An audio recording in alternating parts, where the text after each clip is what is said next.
Salut à tous. Oui, je sais, vous êtes perturbés, on n'est pas dans le décor habituel. Il y a Foxy qui est là d'ailleurs. Bobby prend toujours son bain, donc il est toujours pas là. Vous inquiétez pas, je sais que c'était perturbant. Je bégaye en plus. Mais je tente des nouveaux trucs. Voilà.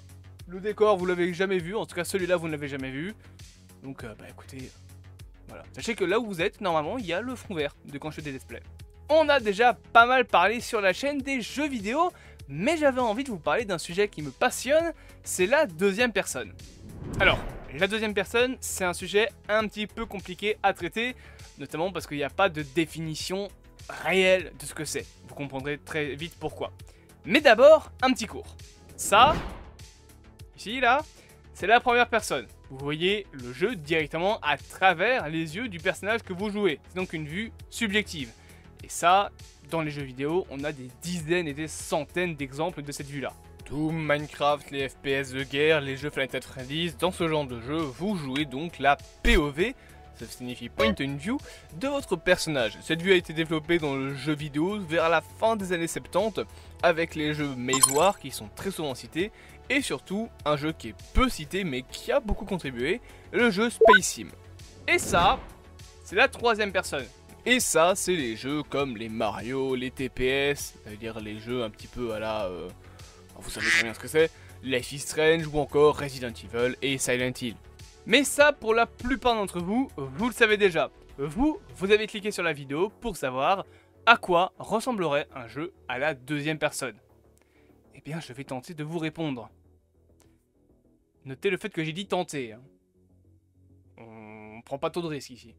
La première question à se poser pour comprendre ce qu'est la deuxième personne dans le jeu vidéo, c'est qu'est-ce que ça implique? Et ben ça, pour le coup, c'est une question de français. Dans un jeu à la première personne, c'est je. Dans Minecraft, par exemple, je casse le bloc, je tue le zombie, je détruis 10 ans de travail. Dans un jeu, du coup, à la première personne, en FPS pour les jeux de guerre, je fais l'action car je suis au centre de cette dernière. Les yeux, la vue subjective. Alors que dans un jeu à la troisième personne, on voit l'action à travers la caméra du jeu. Dans Resident Evil, ce n'est pas vous, mais Jill qui tire sur le zombie, c'est Chris qui mettrait des pieds-bouches à des requins mutants. Ouais, Resident Evil 1, c'était quand même un peu spécial. Si on écrivait ça sur une feuille de manière abrégée, ça donnerait donc il, elle. Elle fait l'action, il voit un monstre. Pour englober tout le monde, Yel subit l'histoire. J'ai réussi à placer le mot Yel dans une phrase premier degré. Ça c'est fort. Mais du coup, si on suit cette logique de grammaire, finalement, ça veut dire qu'un jeu à la deuxième personne, c'est un jeu qui s'adresse directement aux joueurs. En tu, donc. Mais est-ce que ça là, ça existe? Pour bien formuler cette vidéo, voici 3 exemples. Le premier, c'est Super Mario 64. Dans Mario 64, allez regarder ma vidéo sur le jeu sorti récemment, j'ai besoin de fric, abonnez-vous. On voit le jeu grâce à la caméra d'un Lakitu qui suit Mario tout au long de son aventure. Lakitu, c'est le nom de la petite créature. Ça en revient donc à regarder quelqu'un d'autre jouer. Si je suis d'accord que Super Mario 64 s'en rapproche, ce n'est pas pour moi de deuxième personne. En soi, c'est pas un tu. Mario continue à faire des actions que je fais. C'est à la limite un mélange de je et de il, elle. Mais pas vraiment un tu. Mario 64 fait surtout partie de ces exemples de jeux qui cherchent à justifier dans le lore de l'histoire la présence d'une caméra. Comme je l'ai dit ici avec le Lakitu dans Mario. Mais ça, c'est pas vraiment de la deuxième personne. On appelle ça par contre en cinéma une caméra diégétique. C'est la même chose que pour les lumières, vous avez des lumières diégétiques. Ça là. Et vous avez des lumières extra-diégétiques. Des lumières qui sont rajoutées en post-prod. Les lumières d'un vaisseau spatial, par exemple, ça éclaire votre personnage de manière extra-diégétique. La lumière n'est pas réellement présente. C'est la même chose pour les caméras. On va avoir des caméras diégétiques, les fan footage par exemple, ou le Lakitu dans Mario 64, et les caméras extra-diégétiques, la plupart des jeux en troisième personne. Justement, le deuxième exemple, c'est avoir un autre personnage qui regarde votre personnage au sein du jeu. Vous me suivez? En gros, vous voyez vous-même à travers les yeux de quelqu'un d'autre. Et c'est cet exemple qui est notamment utilisé dans beaucoup de vidéos, comme la vidéo de Nick Robertson, une vidéo qui a beaucoup fonctionné sur le sujet, qui présentait un jeu nommé Driver San Francisco. Pour faire simple, dans le jeu, vous êtes un policier qui a le pouvoir de ramener son esprit dans la tête d'autres personnes. Et vous voyez donc, finalement, la vision subjective des PNJ. il y a beaucoup l'exemple de la course-poursuite qui est ressorti. Pour faire simple, en gros, vous êtes dans la vue d'un autre personnage, mais vous devez vous poursuivre vous-même. Et ça a été ressorti comme exemple par ces gens-là, au pif. Donc, en gros, vous voyez vous-même dans les yeux de quelqu'un d'autre. Mais en fait, c'est comme pour Mario 64. C'est juste une technique de mise en scène. Parce que, par exemple, si vous tournez le volant à droite, bah, votre personnage, celui que vous contrôlez réellement dans le jeu, hein, pas celui où vous avez la vue, votre personnage fera le même geste. En gros, techniquement, vous ne contrôlez pas réellement l'ennemi, vous vous contrôlez vous-même. Et l'ennemi où vous avez la vue ne fait que mimer vos mouvements avec un petit décalage. En gros, quelques secondes, je crois, de délai. Mais c'est plus une technique de mise en scène. C'est pas vraiment un tu, ça reste vous. Donc quand vous allez vous adresser au jeu, aux vidéos, quand vous allez en parler, vous allez juste dire « Ouais, je suis là devant ». Pas « tu es là devant ». Et vous n'allez pas parler au PNJ. Je veux dire, il n'existe pas le PNJ. Donc vous n'avez pas commencé à lui parler. Dans une des 3 autres vidéos, on montrait un cas similaire avec un jeu d'horreur où l'écran serait divisé en deux, d'un côté notre POV et de l'autre celle du monstre. Alors oui, c'est vrai, je me vois dans la POV du monstre si jamais il me trouve, mais ça reste moi. Ça reste un heal d'un côté, un jeu de l'autre. L'écran est juste divisé pour qu'on ait les 2 points de vue. Mais il n'y a pas de tu. Où est le tu là-dedans? Ce n'est pas quelqu'un d'autre, ça reste toi. Ou alors il faut considérer l'IA comme tu, mais tu t'adresses pas à l'IA comme tu. C'est toujours mon personnage, c'est pas ton personnage. C'est comme pour les écrans de Killcam qui sont souvent considérés comme la deuxième personne. En soi, la deuxième personne vue comme ça, c'est une vue subjective de vous-même, mais du point de vue de quelqu'un d'autre.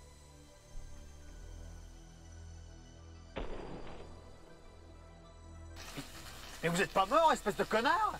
Un autre exemple dont personne ne parle par contre, c'est les jeux de rôle. Bah oui, enfin, le JDR, quand il s'adresse à vous, il s'adresse en tu. Il te dit, ouais, tu es devant un monstre, tu fais quoi? Mais attends, du coup, il s'adresse en tu. Ce serait ça la deuxième personne du coup, on l'aurait trouvé.